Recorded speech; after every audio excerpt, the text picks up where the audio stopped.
Informe 24, con Jania Novel. Gracias por continuar con nosotros aquí en Informe 24. Vamos a hablar de política y politiquería.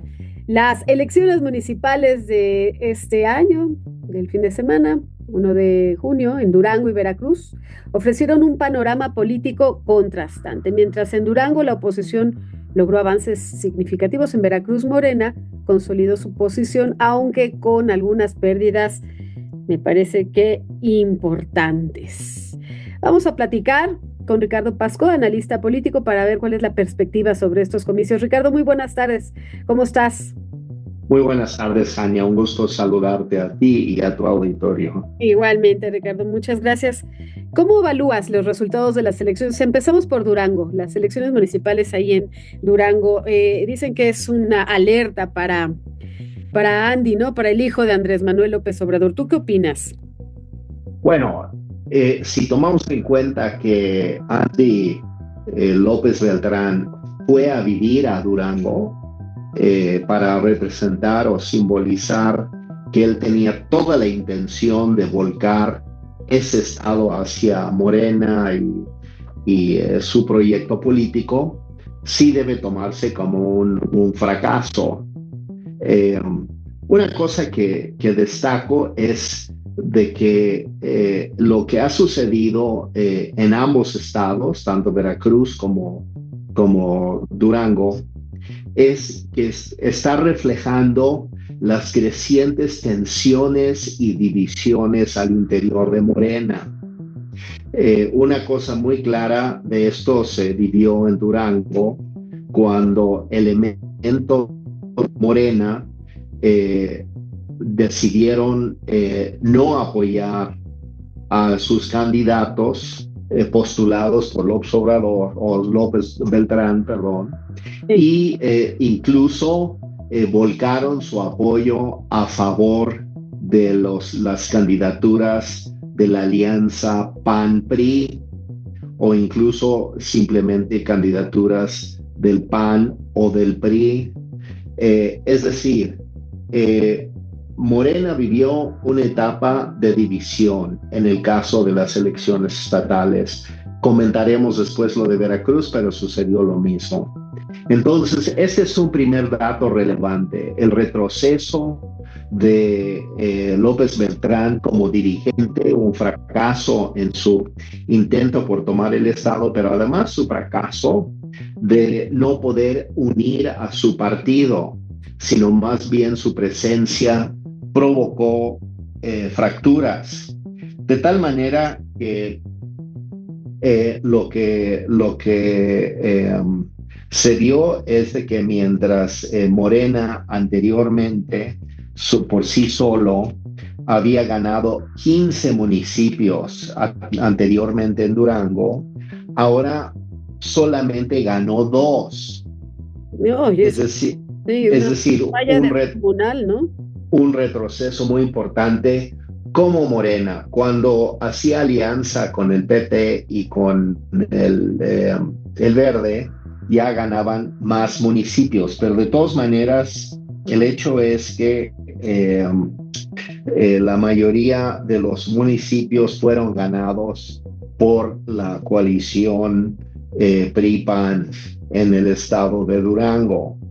Esto es importante porque lo que refleja es que lo que podría haberse considerado como una ola grinda en el país, pues no se reflejó en definitiva en Durango, y más bien se consolidó las fuerzas de oposición.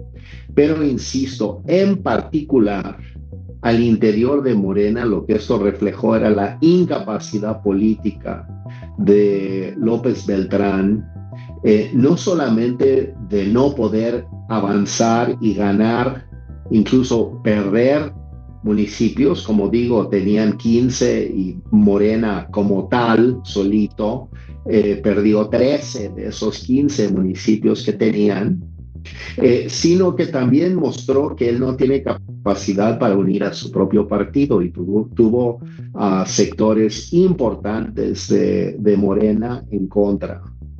Vaya, entonces ahí bajó el número de votos, el número de alcaldías y me parece que es un golpe serio pues, para sus dirigentes, ¿no? Que Sí, efectivamente, en el caso de Veracruz, si quieres pasamos a ese caso.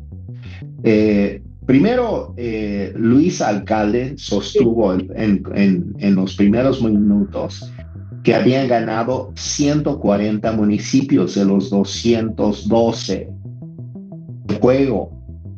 ujú, Sin embargo, cuando se dio los datos de eh, el comparativo del PREP de sí, Veracruz, lo que se dio es que en realidad Morena solito ganó solamente 11 municipios sí. Ahí y eran, el Morena ganó en alianza con el Partido Verde 60 municipios y 11 eh, nada más solos, ¿no? De nada manera más individual. 11. Es Ujú, decir, en total, en alianza Morena y Verde ganaron 84 municipios, ujú, cuando anteriormente habían ganado 140.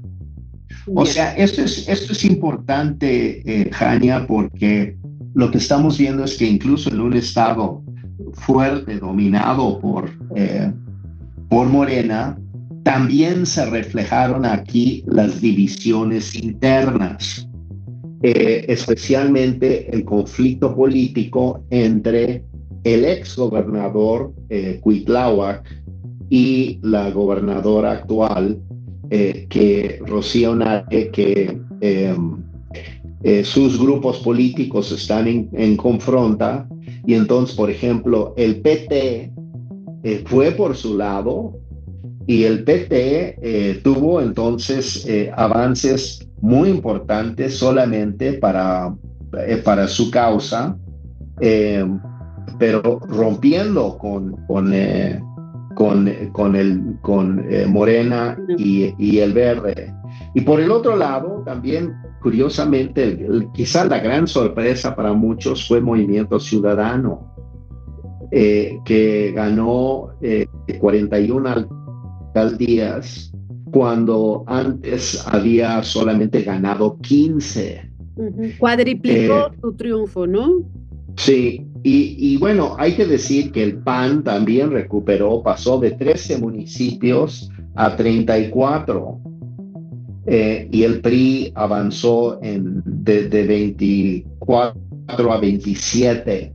Es decir, lo que se constata en todas las elecciones estatales, en las dos, Durango y Veracruz, es un factor fundamental en ambos estados, que son las divisiones internas en Morena, que van haciendo que este partido va retrocediendo en su control, lo cual en el caso de Veracruz no quiere decir que deje de ser la fuerza mayoritaria, Sí. pero de que ya es una fuerza mayoritaria muy mermada, y en franco retroceso. Entonces, interesante lo que sucedió en los estados, tiene que verse en el contexto de lo que viene en las elecciones en el 27, son las próximas elecciones Sí. intermedias, y cómo este avance de la oposición, porque objetivamente avanza la oposición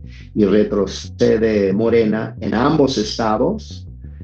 Insisto, aunque en el caso de Veracruz no quiero decir que el PRI perdón, Morena sea minoría, Ujú. pero sí sufre un retroceso muy, muy importante. Justo en eso que nos dices para el 27 y las implicaciones, ¿cuáles serían las mismas, estas implicaciones para el panorama político nacional, Ricardo?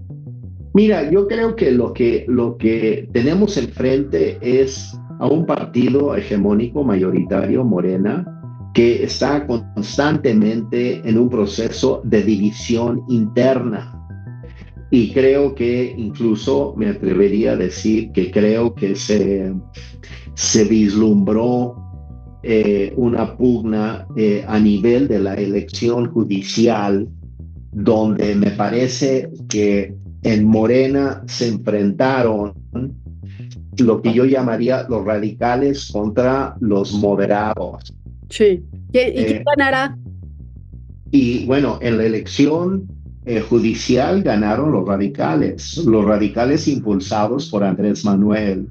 Sí. Y creo que retrocedieron los moderados, creo que encabezados por la presidenta Sheinbaum. Uh-huh. Entonces, el hecho de que ganara la presidencia de la Suprema Corte de Justicia un activista vinculado directamente a Andrés Manuel y que fue el que operó en Yucatán todo el tema del Tren Maya para presionar a los pueblos indígenas a que aceptaran el Tren Maya. Ese fue su papel y su recompensa ahora es directamente un premio que yo digo le otorga a Andrés Manuel de darle la presidencia de la Suprema Corte de Justicia. Pero esto a su vez refleja un conflicto al interior de Morena, sí, porque es visto como él junto con Lenia Batres como la radical, sí, de Morena versus las otras corrientes más moderadas que suelen tomar posiciones más enmarcadas no en posturas políticas, ideológicas, sino en posturas de carácter legal, de lo que es la letra de la ley. Sí, y esa va a ser la gran disputa en la Suprema Corte de Justicia que viene. Si aplican lo que entienden como su proyecto ideológico y político o si aplican la letra de la ley. Ricardo, agradecemos mucho el análisis y si nos lo permites, la próxima hablemos de la Suprema Corte. Con mucho gusto. Para definir perfil por perfil de los 9 ministros que ahora serán, porque además ya no serán 11, serán 9, cosa que también complicará el panorama, como bien aciertas decirlo. Ricardo, es Ricardo Pascua, analista político y amigo de este espacio. Te agradezco mucho, Ricardo, te mandamos un abrazo. Igualmente, Jania, muchas gracias. Muchas gracias. Vamos a hacer una pausa, es breve, y regresamos aquí en Informe 24. No se vayan.